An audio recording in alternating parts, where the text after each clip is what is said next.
I'm Haley Mills, the podcast producer for Integration Nation. In this conversation, Alison talks with Dara Hoffman-Fox, a therapist who specializes in gender identity. Thanks for taking the time to join us for this episode, and I will touch base with everybody afterwards to sum up what Alison and Dara talked about and to give you a heads up on what to look forward to in the coming episodes and seasons of Integration Nation. Hi, I'm Alison Sullivan, a licensed clinical social worker and psychotherapist. You are listening to Integration Nation, a podcast to introduce you to and expand your knowledge about effective, integrative mental health concepts, practices, and approaches. I am thrilled to be able to have this conversation on gender identity with Dara Hoffman-Fox today. Dara is a licensed professional counselor who is a queer-identified gender therapist, a writer, educator, and transgender rights advocate. Frequently serving as a subject matter expert on transgender and non-binary issues for the media, Dara is a prolific thought leader on the topic of gender identity, whose articles and videos have empowered thousands worldwide.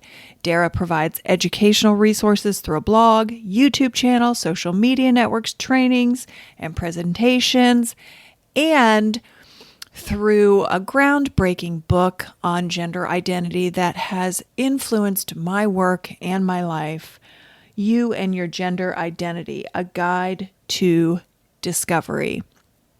I am thrilled that Dara took the time out of their busy schedule to have this conversation with me. It's a really important topic, really relevant to our season 3 focus on internal intersectional identity. And I am just thrilled that all of you are going to benefit from Dara's expertise and insight and understanding. We are going to link all of their info in our show notes. There's a ton of it, so you will be able to get more from their incredible body of work. So, without wasting any more time, I hope you enjoy my conversation with Dara Hoffman-Fox. Hi, Dara. Thanks so much for joining us today on Integration Nation, especially to talk about this topic. It's a topic I'm passionate about. We talked a little bit about it in what Squadcast calls the green room, when we can talk before I push record. Mm-hmm. We're here to talk about gender identity, what that is, what that means for each of us, and sharing a little bit of our own experiences in relation to gender identity in our own lives and the people that we love and work with. So I wanted to just dive in and invite you to give our listeners some history about who you are and what kind of brought you to the point in your life where this is an area of specialty for you.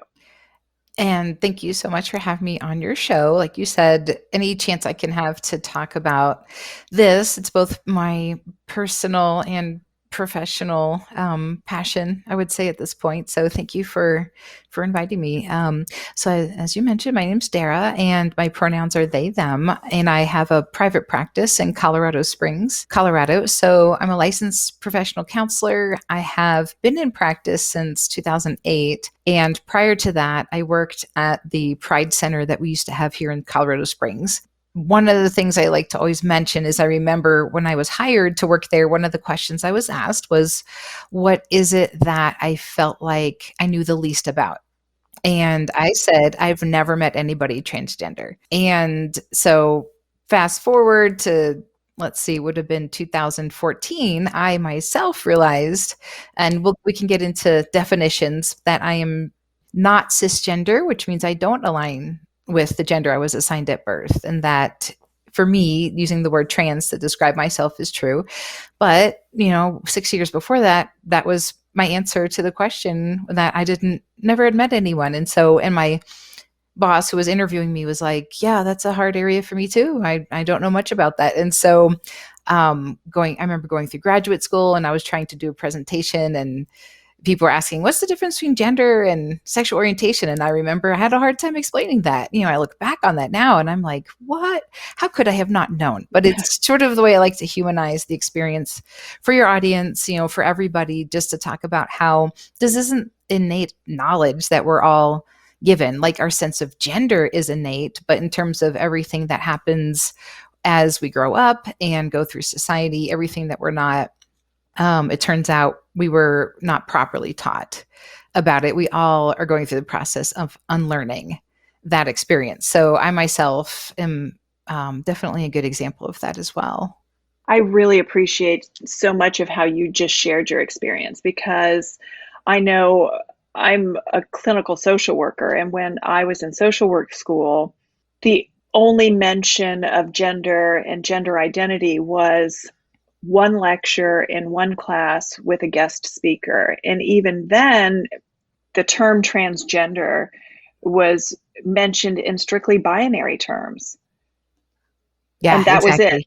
That was it in social work school. Social work school, which prides itself on social justice and inherent dignity and worth of every individual. And there was just this humongous gap in knowledge there. So I really appreciate your framing it and how you said that we're all kind of going through this unlearning process. Right. And some of us, it turns out it's for our own selves that it turns out our gender is not what we were told, what everybody was told it was at birth. And for some of us, it has to do with, sure, that might not be one's own personal experience, but people in their lives, and just seeing now that in terms of our society, this is happening. And so it does take some effort to put into it. And I'm always appreciative when I'm invited to talk about this or do trainings and conferences. Like you said, for therapists, we have to go back now, and we can't go back to graduate school and be taught this all over again now that it is actually being taught more.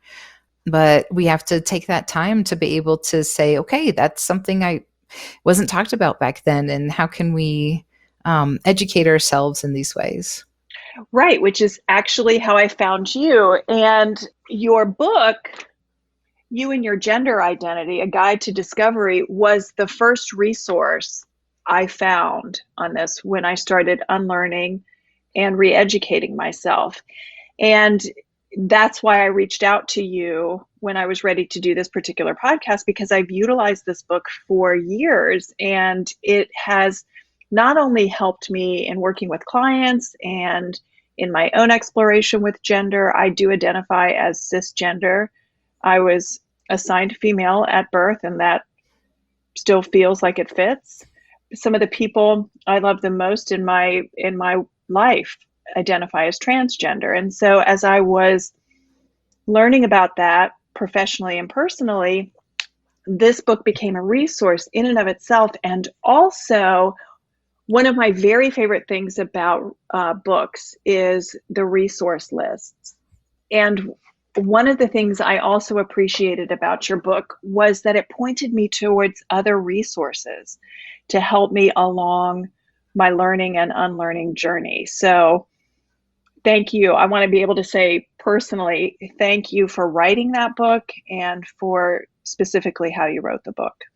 That's so kind of you to say. I know your audience can't see this, but the copy that you held up is actually kind of a rarity because it's the first edition that I self-published. And after I self-published it, publisher Skyhorse Publishing in New York actually reached out to me and asked if they could then publish it, from an actual publishing company. So when you held that up, I was like, ooh, that's you gotta hold on to that. Yeah, I'm an OG fan here. And now I'm even more excited that I have this book. Well, there you go. Yeah. And it's interesting because I know when I started writing the book, I had my suspicions about my gender identity, but it really was through the process. It was helpful because it was through the process of writing the book. By the time I was finished with it, I was like, yeah, I'm non-binary. And so it was unintentional. It was originally just going to be like, I need to write this for the people. And I also very much wrote it for myself. Yes, for the people, meaning me as well.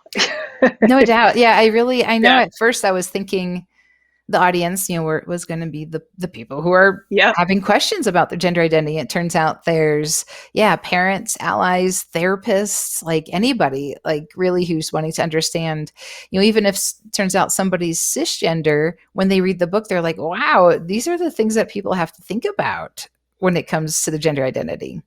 Yes, which is why I think the book is so important for everybody, because it's a way to start to look at your relationship with gender identity. So before we dive into specifics about gender identity, I wondered if you would share with our audience the story about what led you to specializing in this in your practice. You talk about it in that book, and I just think it's a really powerful story. Sure. I was just reflecting on that the other day, because it's just you know how life goes, and it's so unexpected what's going to happen. Because I know when I finished graduate school, it's not at all any of this is what I thought was going to happen. But like I mentioned, I was working at the Pride Center. And after working there, I took a break in between graduate school and starting to work as a therapist. Some of us, get a little burned out. And so maybe I wasn't sure what job I wanted to do. Did I want to work at a center or just start a practice right away? In Colorado, you can be, at the time they called it unlicensed psychotherapist, and still have a practice. Yeah. So I eventually, a friend of mine, her mom had worked at a counseling center and said, hey, like if you'd like to still be a counselor, we are offering like spots we can provide supervision.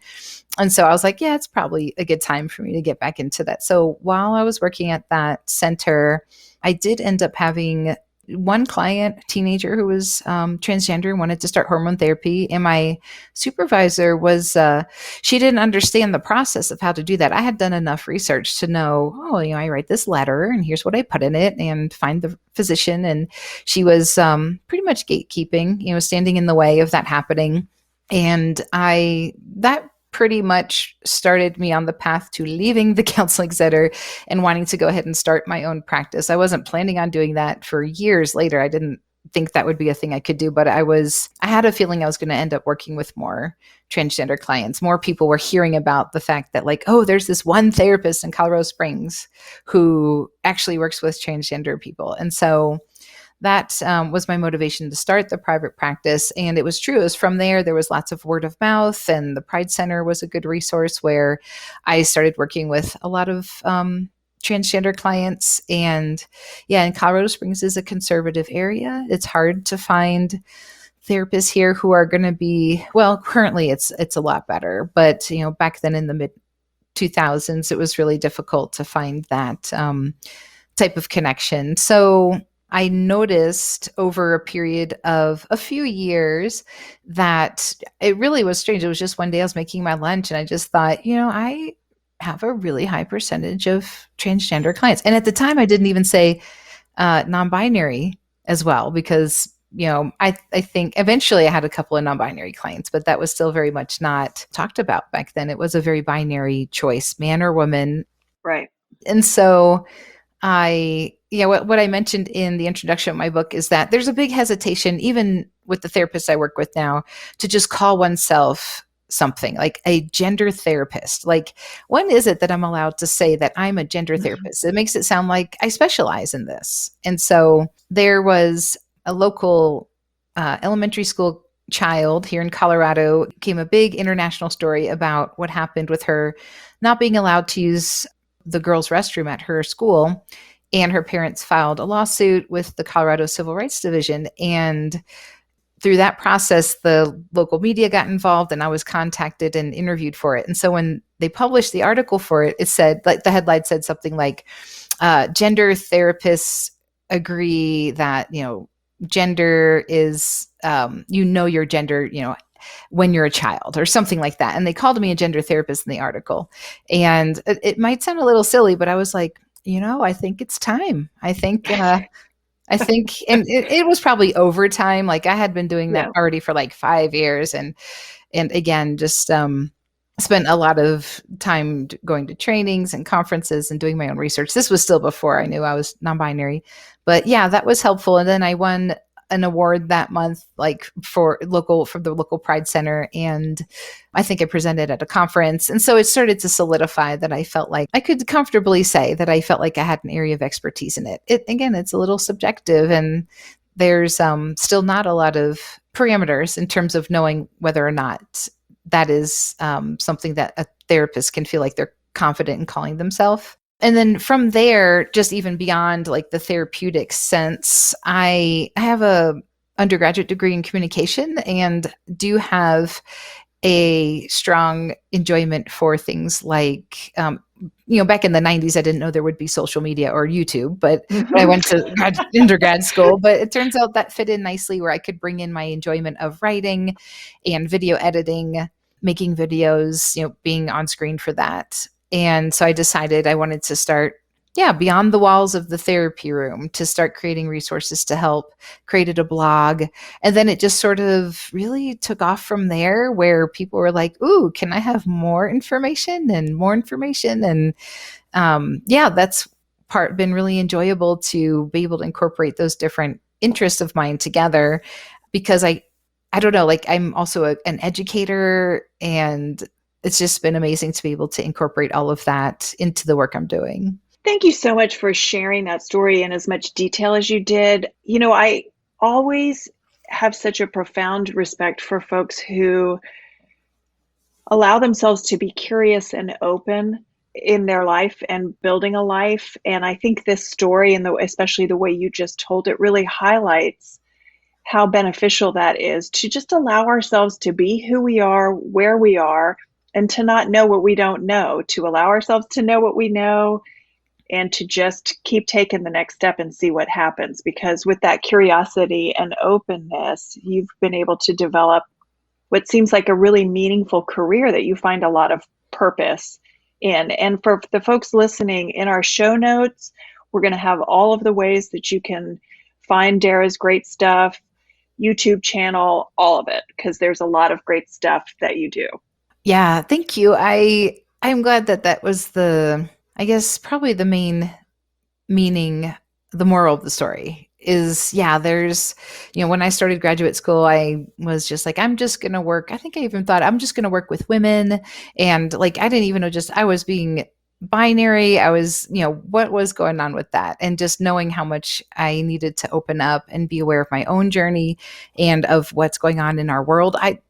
Like you said about what's going on now, present day in our society, there are so many people who are finally able to come out. So many children are now able to come out. And back when I started doing this, I had no idea, like, you can't look into the future and necessarily know it. You just take one step at a time. And before you know it, you're like, wow, maybe it turns out, I can make a difference in this way. Yes. It's a beautiful example of that. So let's dive into unpacking gender identity a little bit, what it is, ways that we can talk about it within ourselves and with other folks, so that I know that people are, even people who aren't professional therapists are really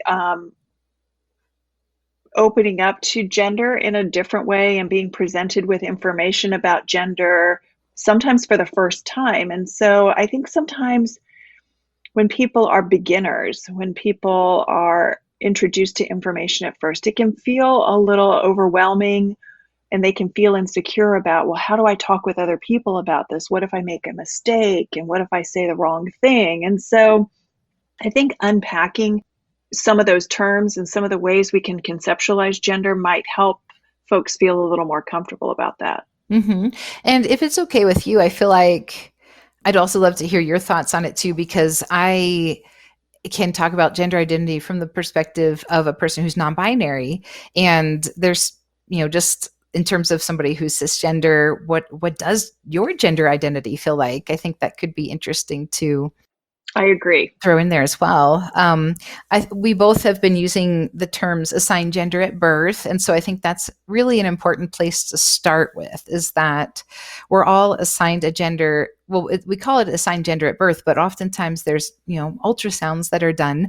And as soon as there's genitalia visible, there is an assignment of gender of boy or girl. And so from there, if it turns out, like you said for yourself, oh, like what a coincidence. It turns out that's correct, in terms of what that assigned gender was, just based on genitalia. For those who are transgender, non-binary, the easiest way to understand it is that basically that gender that one was assigned at birth does not correspond with their actual gender. And I know it can be really hard for a lot of people who are cisgender to just sort of like wrap their head around that, but it really is just, I end up just saying, like, you just really have to believe it. Like, there is something that happened hormonally, there's all these people trying to prove what's happening with it, but really, like, the innate sense of gender in one's mind it doesn't correspond with that assigned gender, and it's real and it happens. And over time, especially working with so many clients and then going through it myself, that's really the best way I can try to overcome that hurdle. Is it's okay if you can't literally understand what this feels like, but please know that this is actually what truly happens. Yeah, I think that I know certainly in the environment that I was raised in, gender expression, gender identity, and sexual orientation were kind of wrapped up into one thing. And they're not at all one thing. They're three entirely different things. Gender expression is how I present myself to the world. Gender identity, at least my understanding of it, is how I feel in relationship with myself, what fits for me. And sexual orientation is how I share myself with another physically. So kind of like gender expression, maybe how I walk out the door of my house, gender identity, how I go to bed at night in relationship with myself, and sexual orientation, who I go to bed with. And, it's interesting too, because I'm sure you've heard a lot of discussion around gender being a social construct. And so yes, trying to figure out that piece of saying, like, how does a person know if they are a girl or a boy or a man or a woman or neither or a combination of both? And it still is used against this litmus test of like, well, and oftentimes it's like, it's those moments of discomfort that reveal it. If somebody continues to be called a girl, and let's say it's a situation where stereotypically they are being asked to wear dresses and play with girls and do hobbies and activities that girls do, and then that child has resistance to that. Okay, does that, because that's child's personality? Is it something else? Is it gender? Just being able to have that ability to have a chance to like unravel that, it is important. As an adult gets older, if they haven't been able to be forthcoming with themselves or anyone else about their gender identity, then sure, as an adult, they can say, oh, I can see now in childhood, for me, that was uncomfortable. Puberty was awful because I went through the wrong puberty, or parts of puberty I shouldn't have gone through. Now, as an adult, I can look back and see. And so nowadays, the hope is that more often somebody can be younger and be able to express this discomfort and go through the steps of like having supportive family and teachers, and then a counselor and a physician, and being able to take those steps to see, oh, is this what's going on with this person, so that they can actually not go through what I'm calling the wrong puberty, but that really is one of the most painful aspects for a person, is if it turns out they are trans or non-binary, and to go through that, the puberty they were not supposed to go through, you develop secondary sex characteristics, which it's interesting. That's even separate from gender identity or gender expression. Like you were saying, you develop, for those who go through male puberty, facial hair and get taller and have a deep voice, and female puberty produces breasts. And so these are things that if it turns out you weren't supposed to go through those experiences because of your gender, it's a lot of time, energy, money, and a great deal of grief and pain to go through those experiences. And a lot of those things can't actually be reversed. Yes, those are all such important points. And in my own experience as a cisgender woman, I think one of the things that people confuse is discomfort that's not dysphoria. there have been so many times in my life developmentally where, especially in puberty, because puberty is just really uncomfortable, where I didn't like the way my body looked. I didn't like the way certain clothes fit me. I played around with, what styles I thought I liked and how to learn to accept parts of my body and then embrace them. But that's not what people who identify as who are non-binary or transgender experience. That kind of discomfort is not synonymous with the dysphoria that you are talking about. And in my life as a parent, I do have a transgender child who did go through the wrong puberty, and it was horrific for them. And they're living a life that's in alignment with their gender now, but shoulda, coulda, woulda. If things had been different, that could have been really different for my child. And so having these conversations and educating people on what this looks like and is will help more people. No, I think, yeah, sharing personal stories like that can be really impactful, because it does show just how much, even though you yourself haven't experienced that, somebody so close to you, seeing them go through that, you're like, yeah, this is the real deal. This is happening. And this is different than, like you said, the discomfort you went through during puberty. It's very different. And exactly as you said, on the other side, we both are like, oh, duh. We can look back at those things and say, oh, this all makes sense now. But, part of the grief process that I had to go through was wondering what would have been different for him had I had access to other resources, had there been conversations about this, had there been blog articles, had I had access to this book. Because the things that I thought I was doing that were open related to gender and gender, non-conforming, as, creating an environment for my kids to be raised in, it wasn't enough, and it wasn't helpful. Yeah, that's I can tell, like, that brings up such sadness for you. And yeah, when I think about the parents, especially nowadays, who have kids and teenagers who are trans and non-binary, it's I kind of almost picture it like y'all are like these warriors, like you're just like having to be so protective and such advocates for your kids, especially nowadays and what's been going on legislatively in our country.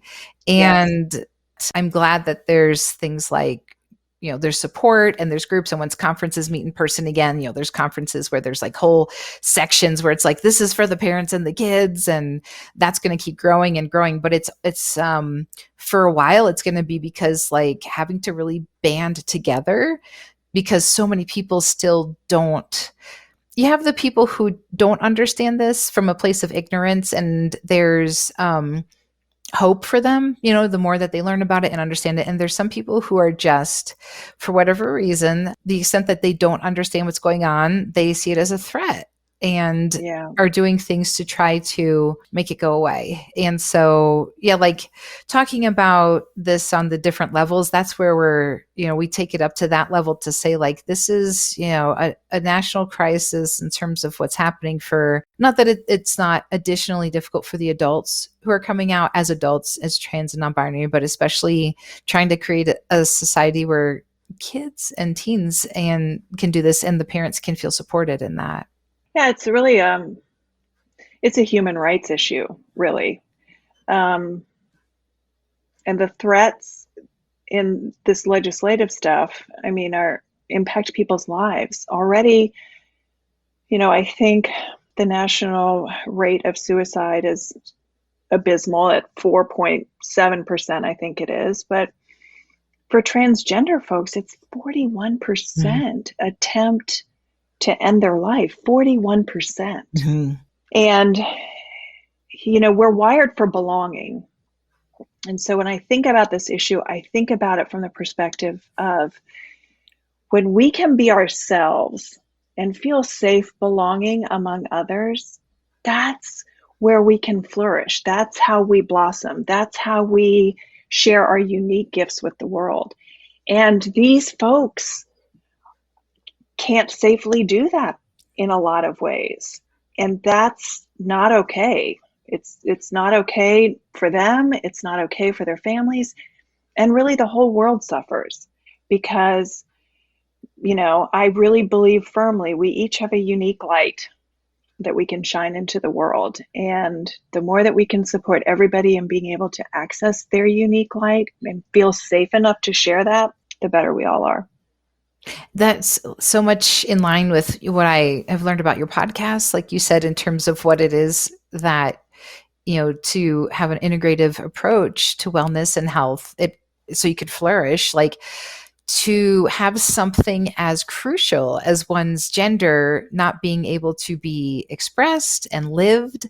I challenge people who are cisgender who maybe haven't seen people in their lives go through this, just try even just for a couple of days to pay attention to how much does your gender come up.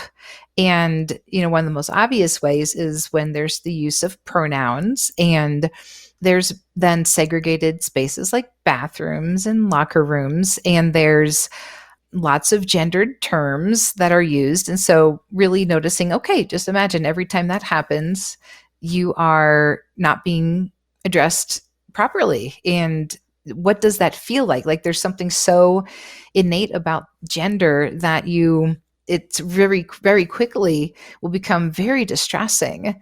And then just the fact of just when you go through life, are you being treated like a woman or a man or a boy or a girl? And again, just even not even knowing non-binary exists in this.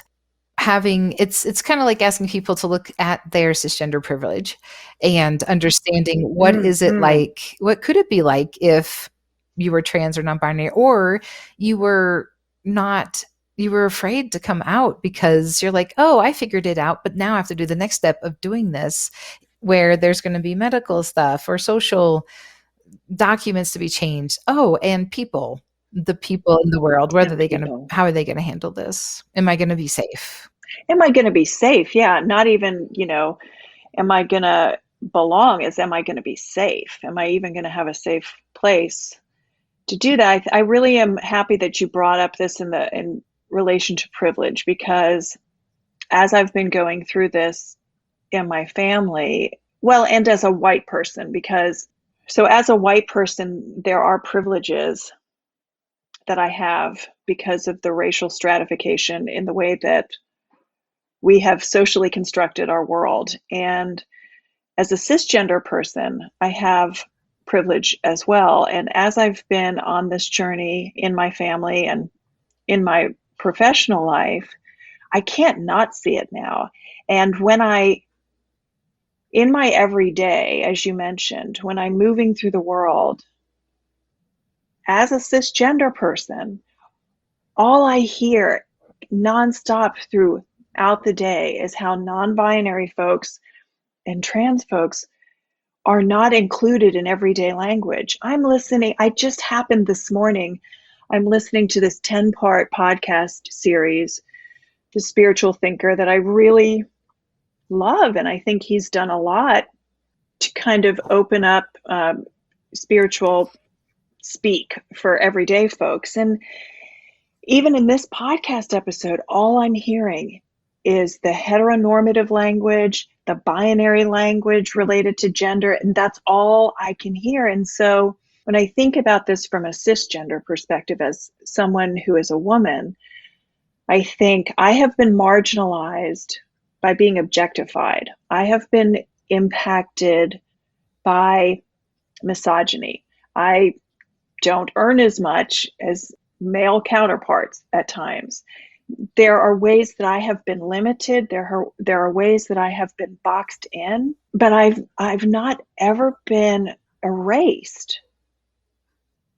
And I think it's really important for folks to start to think about it in those terms, in these everyday spaces, in bathrooms, in everyday conversation.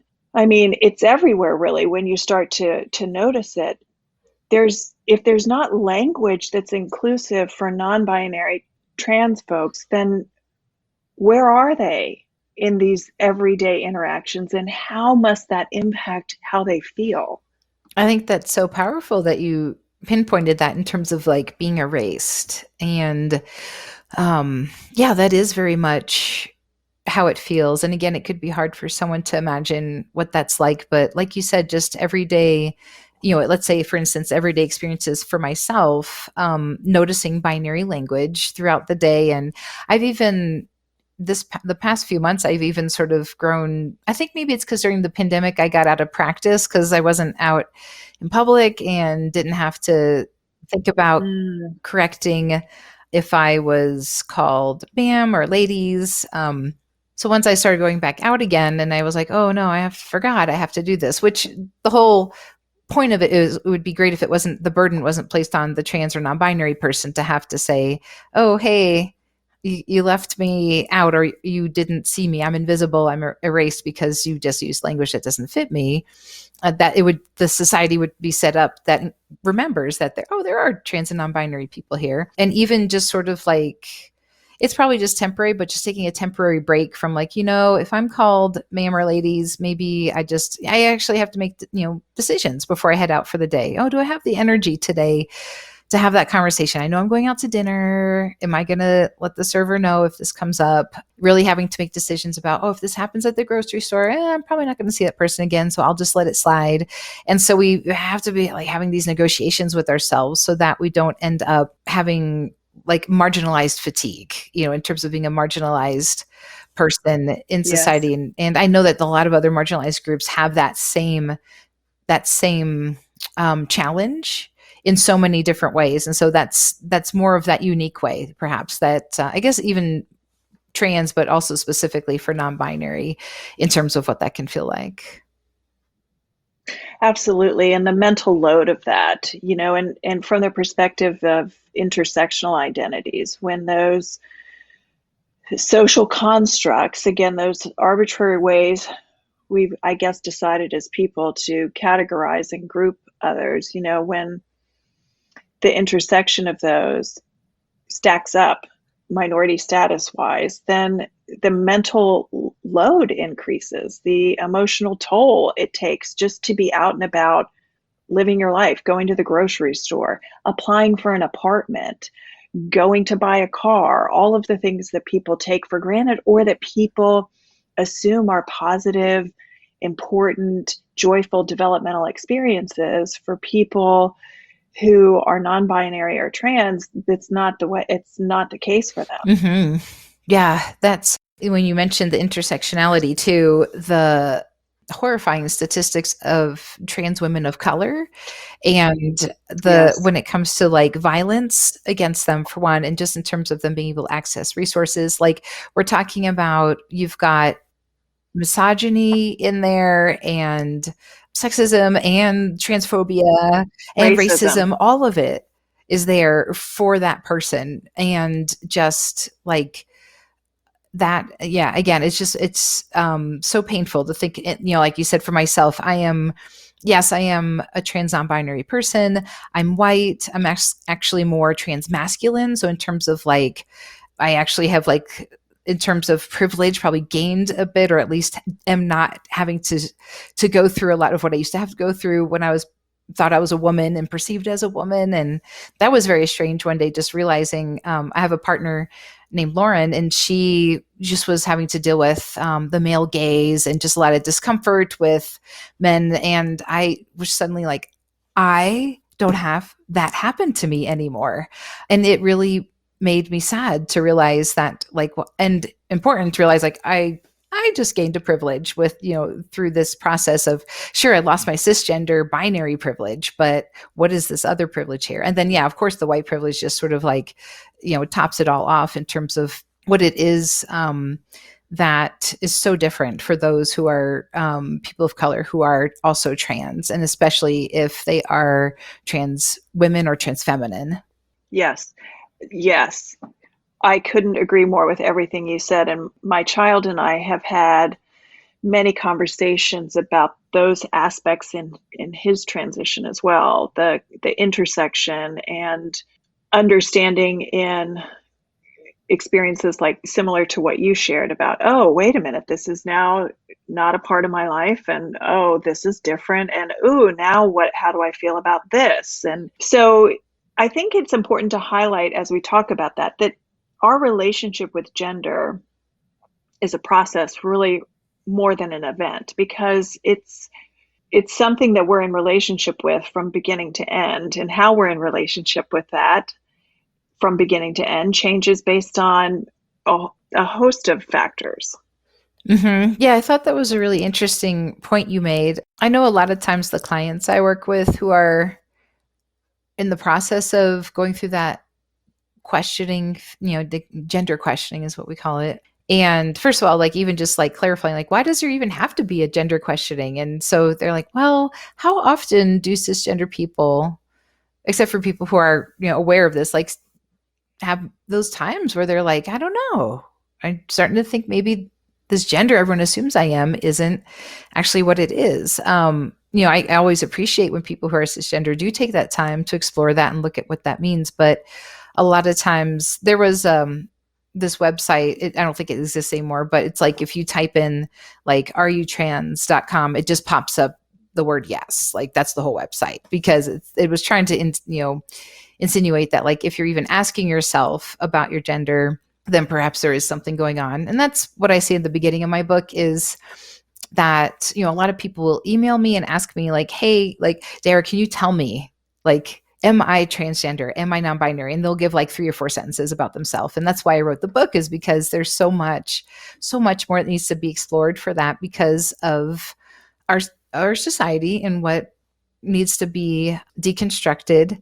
But when, at the beginning of my book, I say, your answer, do you feel aligned with your assigned gender at birth? If your answer is yes, then enjoy the book, learn something. That's great. If your answer is maybe I do not feel aligned with my gender assigned at birth, or no, I don't feel aligned with it, then read the book and start using these exercises and try to get to the truth about whether or not. And it's because there's repression and misinformation that has to be sifted through. That's why there is gender questioning, because of that.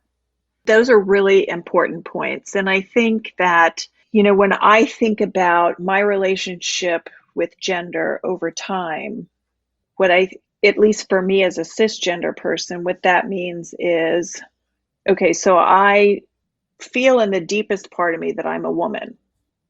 And so that's not ever changed. But what does change for me is, what does that mean? What does that mean? I'm a woman. And so from a both and perspective, I think there's opportunities for people who are cisgender and people who are non-binary and transgender to find common ground, no matter how you feel about this relationship or with gender, because we all have a relationship with gender. And when we can understand that, I think maybe my hope, maybe it may be a naive hope, my hope is that it will feel less threatening for folks to open up to the reality that gender is a social construct and is as fluid as we can imagine it is. Mm-hmm. I think, tell me if this sounds right, but like when it comes to gender stereotypes and assumptions for gender, I know that there's a lot of unpacking, obviously, that the trans and non-binary clients do around that, to say like, oh, if I'm not, if I don't like this, and it's usually something gender stereotypical, does it mean, I've had clients who they transition and they are trans women, but they were raised as boys and they happen to be taught how to hunt, for instance. And they're like, I still like that. That was something I was taught, and it turns out I enjoy that. But does that mean I'm a woman? That's a guy thing. That's a man sport. Yes. And so then as somebody even who's cisgender and having to like examine, it sounds like those sort of, that's even just like the icing on the cake, just like, oh, just even gender stereotypes, let alone what are the other ways in which I'm, for instance, like you said, I'm a woman, but like how am I perceived? How do I feel about that? What have I taken on as meaning I'm a woman that actually doesn't fit me? Is there something else that fits me? Yes. Yes. Yes. All of that.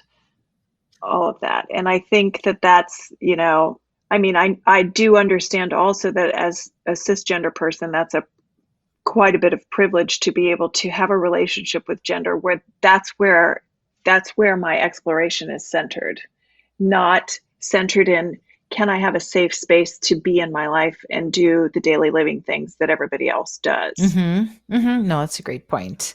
It is. Like you said, it's like that ability to say, is there a way I can connect with the experience of those who are trans and non-binary to create that compassion and empathy, and then also taking a step back and saying, here's where this is very separate, and then still coming close to see how can I better understand this, and then moving back again and saying, I also understand this is very different. So that's what I hear you navigating that really well. And so for everybody listening, if this seems a little confusing or overwhelming to you, we're going to put some other resources in our show notes and links for resources on allyship that will be really helpful. Yeah, that sounds great. I was going to mention too, I'd be glad to offer a coupon code to your listeners for the book as well.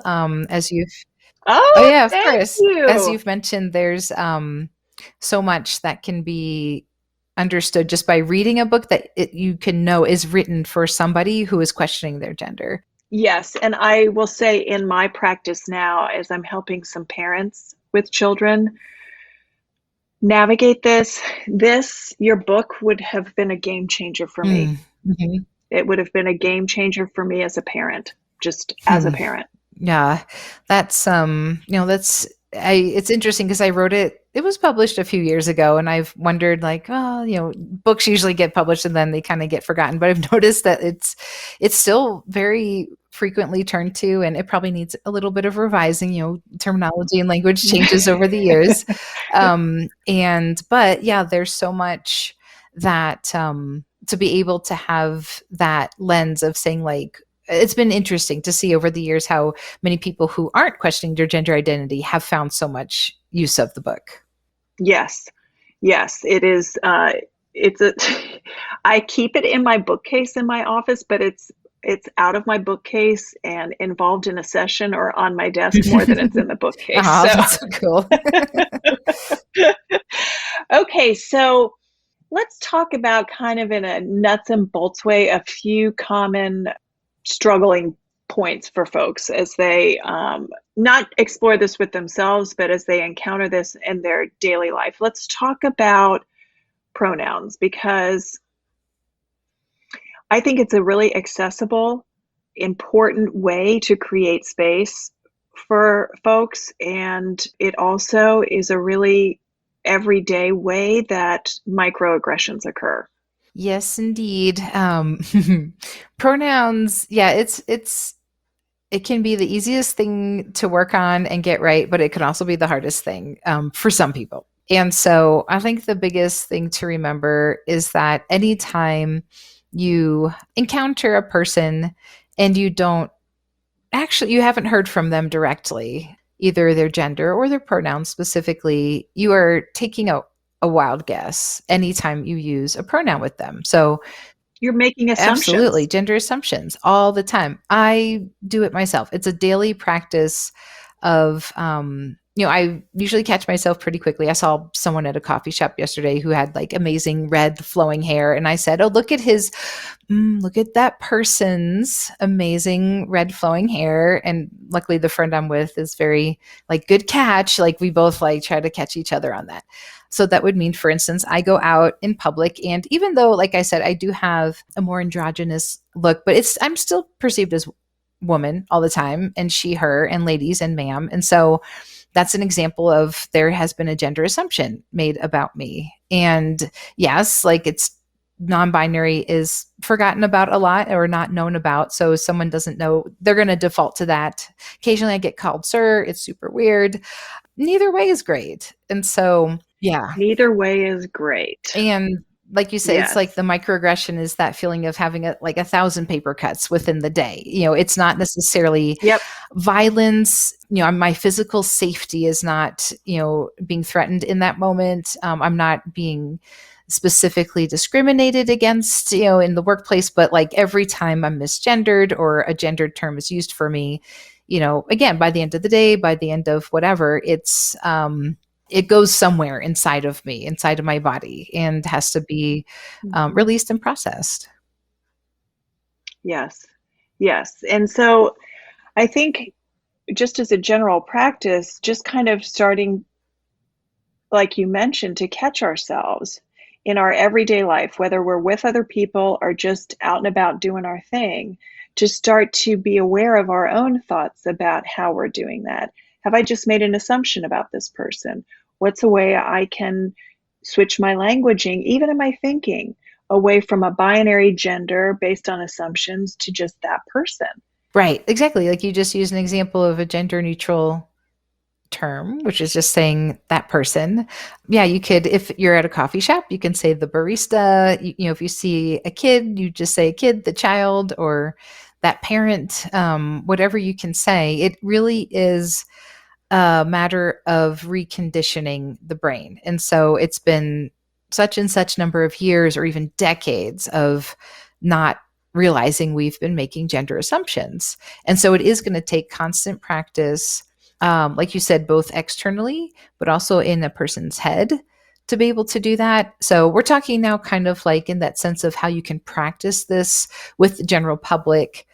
And then when people like in your personal life who, let's say, they change their pronouns and you are needing to adjust that. It's the same thing of where you don't just like try to do it right in front of the person. You do need to do that in your head when you're talking to other people, when you're writing about that person. It's going to take time to get your brain to acclimate to that, but the person will notice if you're not practicing. And I've heard people say that, well, my mom says that she's practicing it, but is she really practicing it if she's just trying to do it with me? But I hear her talk to my uncle over there and she's using the wrong pronouns. Or if in her head she's still thinking of me. It's not even just about memorizing pronouns. It's about, not all the time pronouns and gender like connect, but that could be a whole nother conversation. But to say like, okay, the pronoun you used for me before, here's why it's uncomfortable for me. That doesn't reflect truly who I am. That's really the crux of it. It's not just, well, I better remember these pronouns. Like you need to like try to shift the thinking as to how you're experiencing that person. That's the crux of it. But I also think that that's a really important point for folks to really explore a little bit from a heart-centered place. When you think about this person as a person and you think about connecting with them as a person, then that can open you up to a wider conceptualization and to empathy and to compassion, which can help you navigate the temporary discomfort of just switching up some things and opening up towards this person, letting go of whatever assumptions you have. Because at the end of the day, that's what we're talking about. We're talking about connections. We're talking about relationships. And, any discomfort that we go through in navigating changes in a relationship with somebody, whether they're gender-based or not, the connection is more important than the discomfort. That's fantastic. I appreciate so much you putting it that way, because to return back to that as the main motivation, I know sometimes for me, even let's say, like I said, if I'm going out to eat and the server starts off, hello ladies, like, how are you? I enjoy the experience of eating out and I enjoy being friendly with the server. And, if I already have that sense of like, oh, how often is this going to happen during this? It makes me uncomfortable. If I do decide to address it, it's not because I'm trying to be picky or bossy or anything. It's because I want to have a connection with that server so that we can have that smooth connection during the exchange. And I try to remind myself of that as well. Like it is about connection. Mm-hmm. Yeah. And I think that when I think about those experiences and I think about people stumbling through this, I think about shame a lot and how shame hijacks the process often, because we're going to stumble. we're going to make mistakes, and it's going to be awkward. And when shame hijacks that, I think it just makes it harder for everybody. The assumption that it's going to be perfect and it's going to be seamless, and anything other than that is wrong or bad, I think interrupts the connection at points even more than the stumbling. Being able to say, oh, you know what, my bad. This is what I meant by that. And having the freedom within yourself to self-correct and to correct with the other person without spiraling into a shame spiral is a way I think we can facilitate the preservation of that connection. Because sometimes what that accidentally can lead to is then, if it's a situation where like you accidentally misgender a person and you catch it, but then you're like, oh no, I'm so sorry. Like, I've been working really hard on this. I've been thinking, and then all of a sudden it becomes about you. And then the person who's been misgendered is like, oh, do I need to emotionally tend to you now? Like, this is so awkward. Like, to be able, it's okay if it brings up shame, but externally you correct yourself quickly and move on. But you might have some feelings, in there inside, like, oh my gosh, I need to look at this later and see, like, was that, why did I make that mistake? And maybe I need to talk to somebody else about that shame, but don't put it on the person who you've misgendered. Yeah, that's a really good point. Not making it more work for them to do to make you feel okay about your mistake. But that the more that we can each, I think, build up resiliency with that shame and have a shame toolkit within ourselves to do that work later, to unpack that. Oh, what was that about? How did that come up like that? What do I need to do? And you're right, talking to other people instead of making it that person's work to do for you. Yeah, good. I'm glad that came up, because I know that a lot of people wonder about that. Like, well, what should I do if I misgender someone? So that, that's really important aspect of that.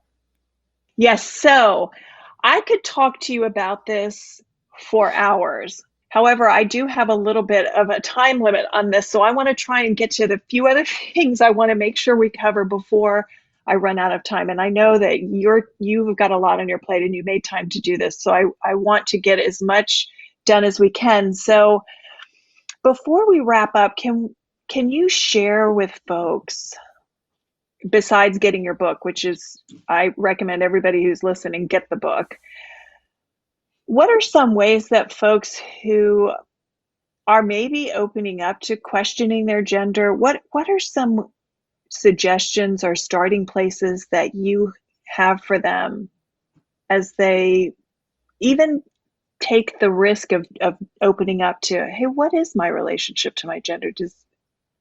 How do I actually feel about this? I think I will reflect on what came up for me when I wrote the book, what I feel like is important. And it really is important. I like to talk about the analogy of the hero's journey. And so that, connects for me to say, like, okay, like, if you're getting ready to go on this like gender exploration journey, you can't just jump in. Like, you have to like think about, sure, you've already been thinking about it and there's things going on. Now you really want to get serious about this. So you need to have support. And so that's going to involve, whether it's you have people in your life that you feel like really, it's okay that you can talk to them about it. There's pros and cons, but there's a lot of pros about online at this point, about being able to find people you can actually connect with on social media, people you can just be watching on YouTube or following on Instagram or whatever it might be, to see like what are other people's stories, feeling inspiration from them. So I call that like having a hands-off mentor. And then having a hands-on mentor would be something like, if it's accessible to you to have a therapist, do you have support groups in your area, or even now so many more are offered online as well, to be able to be a part of, or there's social groups on social media, because you need to be able to not be alone in this. I think that's the very, very most important thing in this, because it can feel so scary for it to feel like you're the only one going through this. So I would say that's extremely important, to do whatever it is possible, even if you're just kind of like lurking a little bit at first and you give yourself little baby steps. It is really scary to, you maybe don't share about yourself right away, but you want to still hear other people's stories, and you want to know that there's going to be community there for you. So I think that's extremely important. I think it's okay to know also that there's a lot of fear involved with this exploration because of, like I talked about, and we talked about, there's reasons this was repressed. It kind of depends on what age, is somebody going through this. It's been repressed. There's been negative, just a lot of negativity in our society about what it means to be trans and non-binary. There are fears if someone's older, like, am I going to lose my job, certain people in my life, my way of being? Like, it can be an incredible, crisis to go through, and to be able to recognize that those are legitimate fears. And every person's path on this is not going to be the same. It's not going to be, okay, I'm going to figure out my gender identity. If it turns out I'm right about this, I'm going to start hormones. I'm going to have surgery. I'm going to change all my documents. We're going to do this. Like, it is okay to know that even if you want to find out the truth about this, you still get to have your own choice and take time to think about, like, oh, because I have clients who are married and have kids, and they figure this out, and they're like, I need to decide if I'm going to keep this a secret my whole life or not. Like, at least now I know the truth. And that's like a whole different way of having to then talk through that and approach that. And that is a completely valid option. It is a sad and tragic option, but it's important to know that there's, in terms of figuring out the answers to this, it doesn't have to mean something then therefore has to happen in terms of transition. You need to have that ability to be able to be open to if you're ready for that or not. And I think another part of it is that being able to navigate risk in terms of exploring. So an important part is, are there little things you can do to start exploring your gender identity? And then I have in the book like a little risk, kind of like you said, a toolkit where you can figure out, like, I have some clients who they went through male puberty, and they're like, I'd really like to shave my arms. And I just want, because I think I'd really like that in terms of maybe I'm a woman, or maybe I'm trans feminine as a non-binary person. If I shave my arms, who's going to notice? Who's going to either start wondering? Like, it could be something where it's like totally fine, nobody cares. But that is like years worth of trying to hide like their actual gender expression or their actual self, and being terrified of that. So really knowing that it's okay to know that there's not just like this fast track to this. There's not certain steps you need to take. Everybody's process is going to be different for this. Those are such important points. And I'm glad you brought up the hands-off and the hands-on mentor, because I loved those terms in your book. I think those are beautiful and really applicable ways to describe those two types of mentoring relationships that both can be so powerful. And I think a hands-off mentor, especially when beginning to explore gender, is especially powerful for folks. Okay, so the last thing I want to touch on that's really important to me professionally and personally is therapists, and how therapists can actually support clients with this, because I know that my child has had horrible experiences with therapy, regrettable experiences where he's found himself in times of crisis having to educate the professional and navigate a minefield of microaggressions. And so, as we were talking about the mental load at that point, after that happens a couple of times, it makes it just that much harder to explore therapy as an option for help with this. So, because you're a therapist and because I'm a therapist, can we talk a little bit about knowing what you don't know and how to go about honoring what you don't know and learning what you don't know?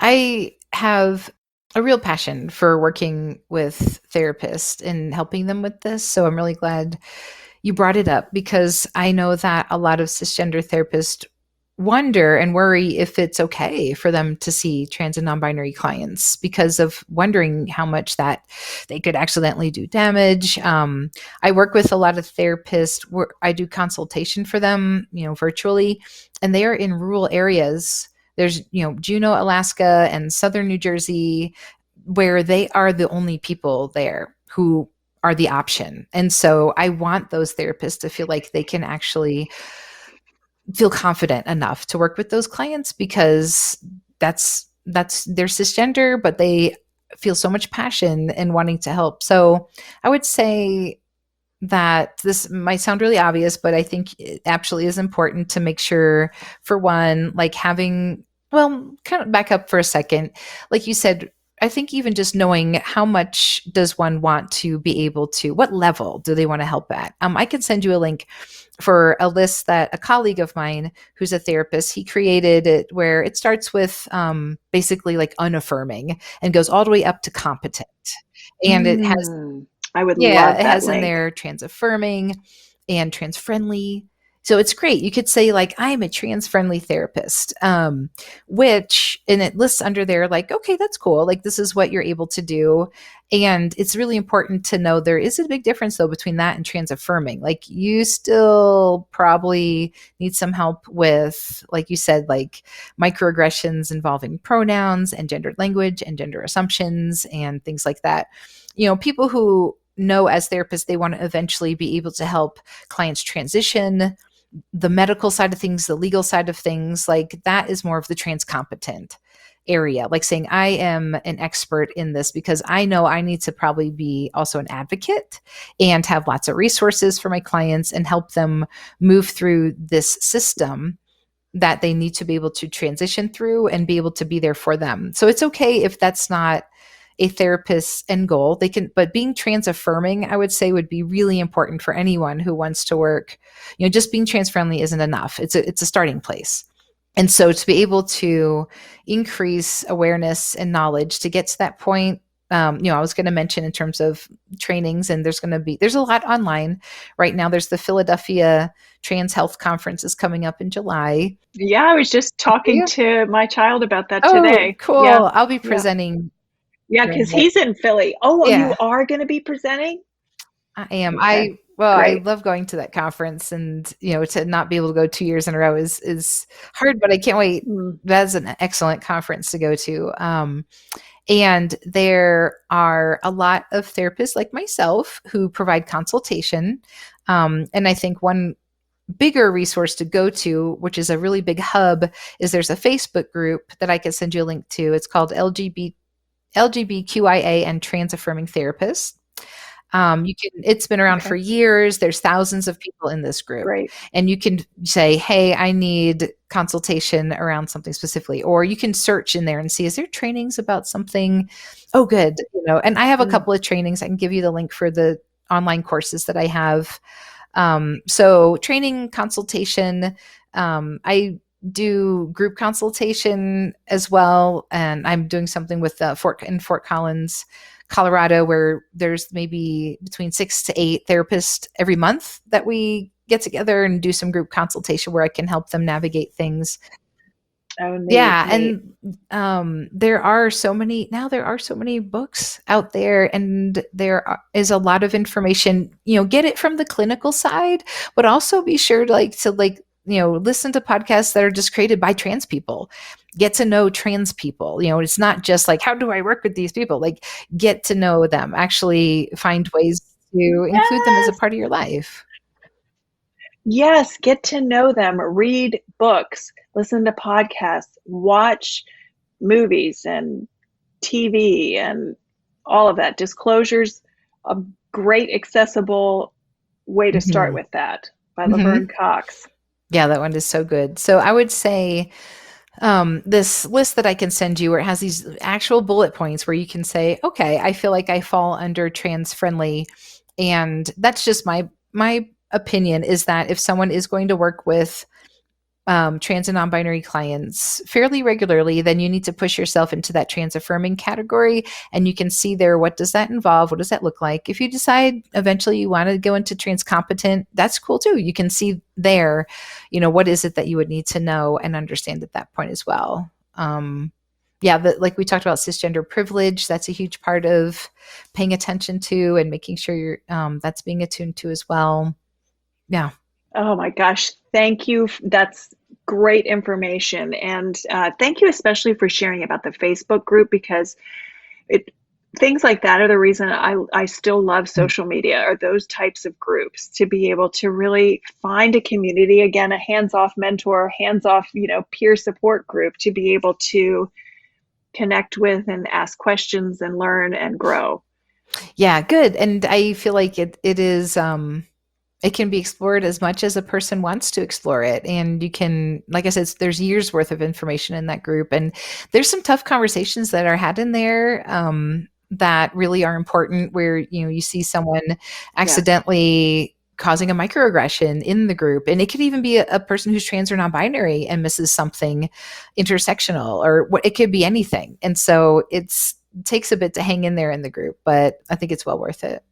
Yeah, it's really important to normalize that those are both difficult and important. And that's how we all learn together. So, Dara, I can't thank you enough for spending this time with me and with our audience today. I appreciate you. I appreciate your work. I am going to be registering for the trans conference in Philly this year. I'm hoping my child joins me. So I look forward to hearing your talk there. And I hope you will consider coming back on our podcast and talking about these really important human rights issues again. Sure, I would love to. This has been an amazing conversation. I appreciate it, Allison. Well, I hope that conversation was as meaningful to all of you as it was to me. Our relationship with gender is really an important part of our internal sense of who we are, and it really does form a foundation for a lot of other aspects of how we experience this incredible and magical life that we have. And so the ways that we can understand gender within ourselves and the ways that we can support that with other folks is how we can empower ourselves and those around us to be fully who they are.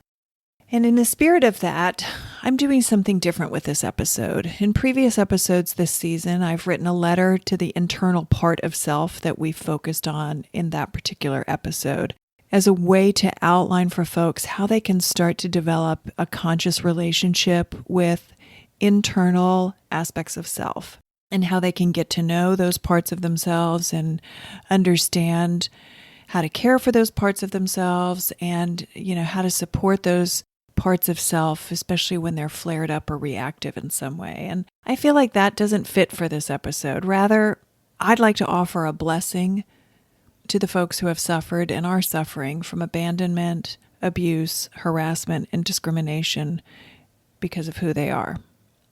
May you experience deep belonging within yourself and among others. May you be inspired to shine in the fullness of your unique light. May you know the joy that blooms from authenticity. May you find strength in the wholeness of your heart. May you find comfort in the arms of those you love. And may you rest in peace that transcends any disturbance emanating from hate and ignorance. Thank you so much for joining us today. We value you and your time and want to meet you where you are. Please contact us with any of your comments and questions on our website, Allison'sIntegrativeHealth.org, and please consider leaving us a rating and review because it helps us to expand access to these important topics. Thank you so much for listening to this episode of Integration Nation. As a reminder, this podcast is for educational purposes only and is not a substitute for care from a licensed therapist or other healthcare professional. We are going to continue to explore and discuss, as we near the end of the season, the roles that we take on and the unique aspects of ourselves in developing and making sense of our identity across time. Listen to more episodes surrounding these concepts and integrative mental health at Allison'sIntegrativeHealth.org.